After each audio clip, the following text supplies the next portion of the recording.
Hi, everybody, welcome. Greetings from Palm Springs.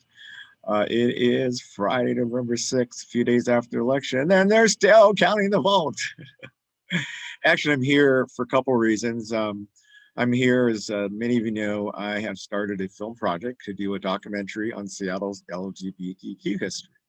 And Palm Springs happens to be a great retirement community for a lot of gay guys that lived in Seattle in the 60s, 70s, and 80s, and 90s, and 2000s. So I'm down here interviewing about 7 or 8 people that I was able to get in contact with. We'll network with some more people. And so that's why I'm here. So I came this past Wednesday, the day after election. During election, I will be staying here the next Tuesday. And my good friends, Doug Patterson and Jack Johnson, have been kind enough to allow me to stay at their beautiful home here in Palm Springs. You can see they have a nice pool here. I haven't really partaked in it, but the temperature is perfect. This is a perfect time of year to be here. The temperature is like in the low 80s. So ideal. But believe it or not, of course, they blame me. It hasn't rained here for like 8 or 9 months, but guess what's going to rain this weekend? Hey, I guess it's me, huh? So anyway, let's get started. It's going to be kind of a short daily broadcast today. And we do the weather broadcast, but it's from Palm Springs.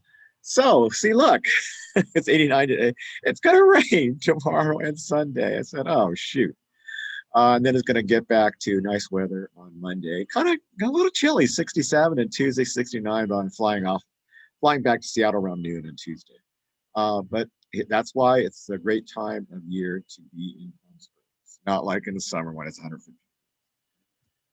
Ah, the election that will not end.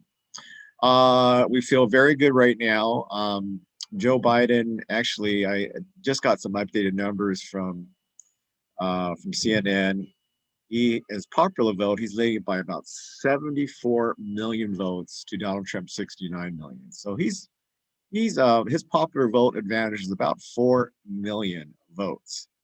And remember, Hillary Clinton's was about 3 million, a little over 3 million votes that she won. Of course, she lost the Electoral College to Donald Trump.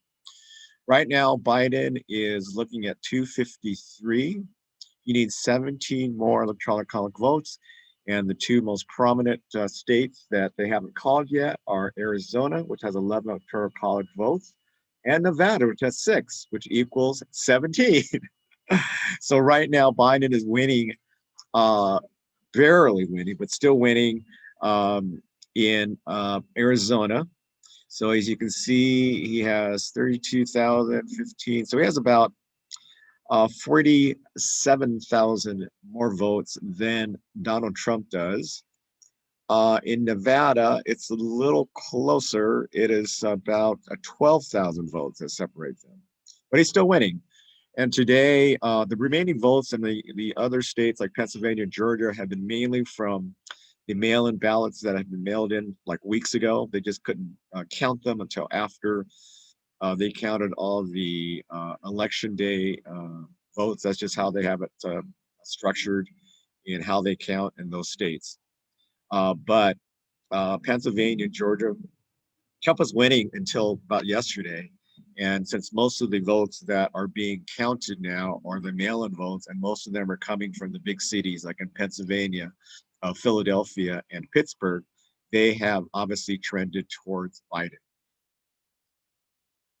So yes, just yesterday again, uh, late yesterday, again, enough of the mail-in ballots were counted, and again, most of the remaining votes are from the cities, where obviously favors Joe Biden. So Philip, actually Biden went ahead just yesterday in Pennsylvania for the first time. Georgia, very similar things. The mail-in ballots that have been sent in for weeks, they unfortunately they have certain rules in Georgia and Pennsylvania, and they don't count them until after the in-person votes get tabulated first, and so that's why it's been taking several days till Friday. Again, like in Pennsylvania, the Georgia votes were all from Atlanta area, or obviously favors Biden. And so Biden, in fact, it shows here pretty close to a tie, but Biden has taken the lead in Georgia, not by a lot. And then pretty much in North Carolina, it's as you see, it's pretty close still, but Trump does have a lead. there of about, let's see, 32,000 plus 45,000. So about 77,000 votes there. So he has a pretty good lead there. This is what I believe will be the final. I don't know. I'm waffling on. Oh, actually, no. This was what my projection was obviously way too optimistic. So obviously, Ohio went to Trump. Uh, Florida went to Trump by only 3 percentage points. He convinced the Cuban Americans and the Venezuelan Americans are really anti-communist, anti-socialist because of their dictators in their countries. He convinced them that Biden and Harris are socialists and communists, which isn't true.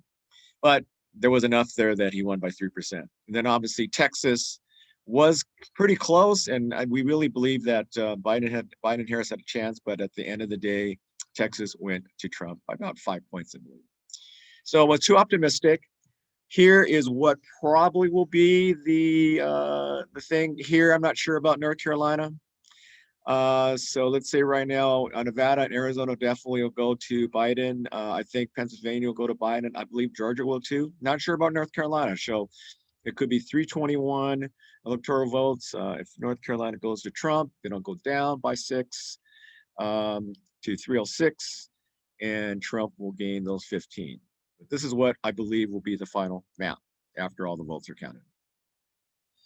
Oh, this is a really disappointment. I believed I've been tracking this for the whole fall season. I believe we had about 8 to 10 Senate seats that were in play by the Democrats. The Democrats have been leading the whole fall season. So this is what happened. Okay, we only got 2 seats. So look at that. I wanted to put the last poll before the election, and I'm convinced now I'm not going to ever going to look at polls again. They just were so off. Kelly was leading by 7. He ended up winning by about 3.4%. Well, that was okay. Hickenlooper, that one was fairly accurate. He was leading by 11 percentage points in the last poll last week. He won by almost 9 percentage points. Here's where things really got out of hand. Steve Bullock was literally leading by 1 percentage points over Republican incumbent Steve Daines. Daines won by 10 points. So that was off, like by crazy. Another one in Iowa, Greenfield had been losing. Hold on. Greenfield had been losing or had been winning by 3 percentage points, 3 to 6 for the whole fall, and Joni ends up winning by 6.6%. And again, another shock. Euler, a Democrat, had been leading all the last few weeks by 1 percentage point. Marshall just comes and crushes her and won by 12.2%. Sarah Gideon, the Democrat, had been leading all fall between 2 and almost 8 percentage points over Susan Collins. Everyone thought Susan Collins was going to lose. She ends up winning by 7.5%.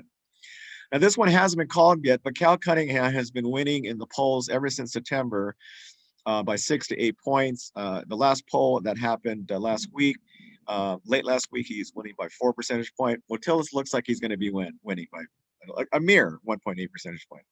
This one was a real shocker, I believe. Jamie Harrison, the Democrat, outraised Lindsey Graham by 65 million to like 25 million. I gave him money. The last poll I saw was 2 percentage point win by Harrison. Well, Graham ended up kicking his ass, won by 10 points, okay? Now, the one in Alaska was crazy. Sullivan, the incumbent, saw about that. I got cut off. Incumbent, I saw him winning by 3 percentage point in the last poll late last week. Well, he ends up beating Sullivan by 31 percentage points. So look at that poll. How wrong was that? But we still have a chance. We need two more Senate seats to get 50, and with VP Kamala Harris doing the tie vote, we can still do some stuff in the Senate. Well, fortunately, no one got 50% in the special election for Georgia Senate seat number 1. Reverend Warnock is a Democrat. He got 32%, but unfortunately 2 Republicans ran, so they kind of split the vote. So if you don't get 50% in Georgia, they go to runoff elections. So they're going to take the top 2, Warnock and Kelly Loeffler, who's incumbent, and they're going to have a special election runoff on January 5th. Very similar up there in the Senate race between Purdue and Ossoff. In fact, Ossoff has been winning by 2 or 3 percentage points.